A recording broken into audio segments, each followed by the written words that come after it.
ওম নমো ভগবতে বাসুদেবায়। হরে কৃষ্ণ, রাধে রাধে। নমস্কার সুধী দর্শকবৃন্দ। আজকের এই ভিডিও থেকে আপনারা জানবেন এবং দেখবেন জ্যৈষ্ঠ মাসে শুক্লপক্ষিয়া শ্রী নির্জলা একাদশী ব্রতের পূর্ণাঙ্গ সময়সূচি। নির্জলা একাদশীকেই পাণ্ডব নির্জলা একাদশীও বলা হয়, আবার একেই ভীমসেনী একাদশী বলা হয়। নির্জলা একাদশী হল হিন্দু ধর্মের সবচেয়ে গুরুত্বপূর্ণ এবং মুক্তি প্রদানকারী উপবাস। এই একাদশীকে সর্বশ্রেষ্ঠ উপবাস এবং ব্রত বলে গণ্য করা হয়। এই একাদশী জ্যৈষ্ঠ মাসের শুক্লপক্ষের একাদশী। নির্জলা শব্দের অর্থ হল জলহীন, অর্থাৎ এই দিনটি ভক্তরা সম্পূর্ণরূপে আহার ও জল পরিত্যাগ করে উপবাসটি পালন করেন। ভগবান শ্রী বিষ্ণুর প্রতি গভীর ভক্তি ও শ্রদ্ধার প্রতীক হিসেবে নির্জলা একাদশী পালন করা হয়। এই একাদশী উপবাস বিধি সম্মত ও নির্ভুলভাবে পালন করলে সারা বছরে সমস্ত একাদশীর সমান ফল প্রাপ্ত করা যায়। 2026 সালে শ্রী নির্জলা একাদশী ব্রত পালন করতে হবে ইংরাজির 25শে জুন বৃহস্পতিবার। নির্জলা একাদশী ব্রত পালনের পূর্ব প্রস্তুতি কী?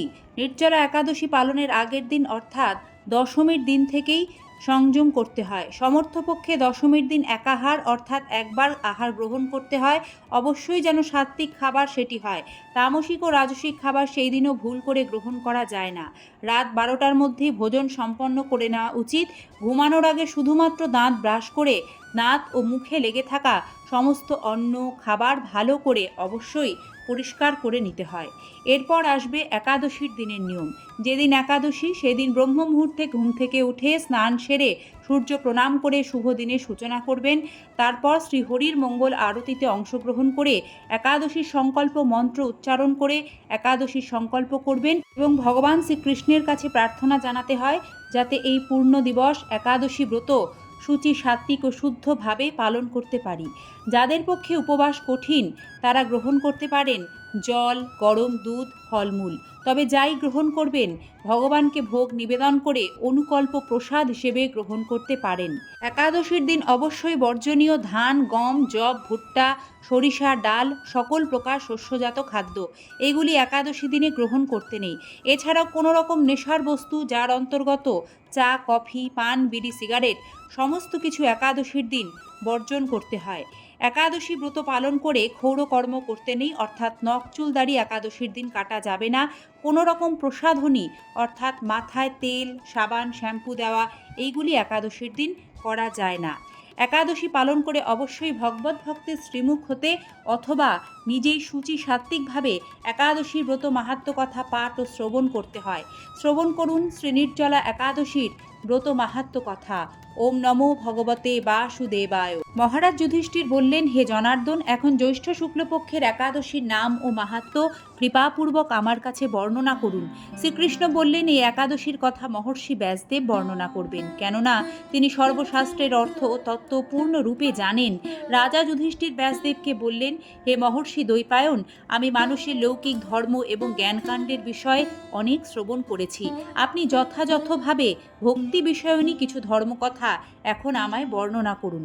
জ্যৈষ্ঠ শুক্লপক্ষের এই নির্জলা একাদশী ব্রত সম্পর্কে ব্রহ্মবৈবর্ত পুরাণে শ্রী ভীমসেন ব্যাস সংবাদে বর্ণিত তথ্যমতে শ্রী ব্যাসদেব বললেন, হে মহারাজ, তুমি যেসব ধর্মকথা শুনেছ এই কলিযুগের মানুষের পক্ষে সে সমস্ত পালন করা অত্যন্ত কঠিন, যা সুখে সামান্য খরচে অল্প কষ্টে সম্পাদন করা যায় অথচ মহাফল প্রদান করে এবং সমস্ত শাস্ত্রের সারস্বরূপ সেই ধর্মই কলিযুগে মানুষের পক্ষে করা শ্রেয়। সেই ধর্মকথাই এখন আপনার কাছে বলছি। উভয় পক্ষের একাদশী দিনে ভোজন না করে উপবাস ব্রত করবে। দ্বাদশী দিনে স্নান করে শুচি শুদ্ধ হয়ে নৃত্যকৃত্য সমাপনের পর শ্রীকৃষ্ণের অর্চন করবে।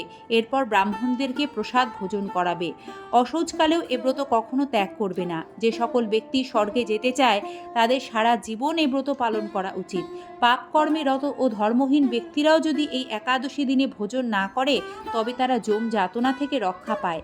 শ্রী ব্যাসদেবের এসব কথা শুনে গদাধর ভীমসেন অশ্বত্থ পাতার মতো কাঁপতে কাঁপতে বলতে লাগলেন, হে মহাবুদ্ধি পিতামহ, মাতা কুন্তী, দ্রৌপদী, ভ্রাতা যুধিষ্ঠির, অর্জুন, নকুল ও সহদেব এরা কেউই একাদশীর দিন ভোজন করেন না। আমাকেও অন্ন গ্রহণ করতে নিষেধ করে, কিন্তু দুঃসহ ক্ষুধা যন্ত্রণার জন্য আমি উপবাস করতে পারি না। ভীমসেনের এরকম কথায় ব্যাসদেব বলতে লাগলেন, যদি স্বর্গাদি দিব্য ধাম লাভে তোমার একান্ত ইচ্ছা থাকে তবে উভয় পক্ষের একাদশীতে ভোজন করবে না। তদুত্তরে ভীমসেন বললেন, আমার নিবেদন এই যে উপবাস তো দূরের কথা, দিনে একবার ভোজন করে থাকাও আমার পক্ষে অসম্ভব, কারণ আমার উদরে বৃক নামক অগ্নি রয়েছে। ভোজন না করলে কিছুতেই সে শান্ত হয় না, তাই প্রতিটি একাদশী পালনে আমি একেবারেই অপারগ। হে মহর্ষি, বছরে একটি মাত্র একাদশী পালন করে যাতে আমি দিব্যধাম লাভ করতে পারি, এরকম কোনো একাদশীর কথা আমাকে নিশ্চয় করে বলুন। তখন মহর্ষি ব্যাসদেব বললেন, জ্যৈষ্ঠ মাসে শুক্লপক্ষের একাদশী তিথিতে জল পান পর্যন্ত না করে সম্পূর্ণ উপবাস থাকবে, তবে আচমনে দোষ হবে না। ওই দিন অন্নাদি গ্রহণ করলে ব্রত ভঙ্গ হয়। একাদশীর দিন সূর্যোদয় থেকে দ্বাদশীর দিন সূর্যাস্ত পর্যন্ত জল পান বর্জন করলে অনায়াসে 12টি একাদশীর ফল লাভ হয়।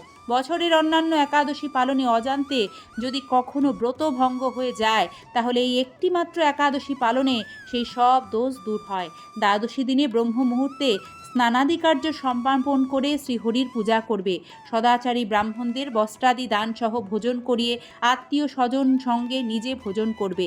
এরূপ একাদশী ব্রত পালনে যে প্রকার পুণ্য সঞ্চিত হয় এখন তা শ্রবণ করো। সারা বছরের সমস্ত একাদশীর ফল এই একটিমাত্র ব্রত উপবাসে লাভ করা যায়। শঙ্খ চক্র গদা পদ্মধারী ভগবান শ্রীকৃষ্ণ আমাকে বলেছেন, বৈদিক ও লৌকিক সমস্ত ধর্ম পরিত্যাগ করে যারা একমাত্র আমার শরণাপন্ন হয়ে এই নির্জলা একাদশী ব্রত পালন করে তারা সর্বপাপ মুক্ত হয়। বিশেষত কলিযুগে ধন সম্পদ দানের মাধ্যমে, সদ্গতি বা স্মার্ত সংস্কারের মাধ্যমেও যথার্থ কল্যাণ লাভ হয় না। কলিযুগে দ্রব্য শুদ্ধি নেই, কলিতে শাস্ত্রোক্ত সংস্কার বিশুদ্ধ হয় না, তাই বৈদিক ধর্ম কখনো সুসম্পন্ন হতে পারে না। হে ভীমসেন, তোমাকে বহু কথা বলার আর প্রয়োজন কি? তুমি উভয় পক্ষের একাদশীতে ভোজন করবে না। যদি তাতে অসমর্থ হও তবে জ্যৈষ্ঠ মাসে শুক্লপক্ষের একাদশীতে অবশ্যই নির্জলা উপবাস করবে। এই একাদশী ব্রত ধনধান্য ও পুণ্যদায়িনী। যমদূতগণ এ ব্রত পালনকারীকে মৃত্যুর পরও স্পর্শ করতে পারে না। পক্ষান্তরে বিষ্ণুদূতগণ তাকে বিষ্ণু লোকে নিয়ে যান।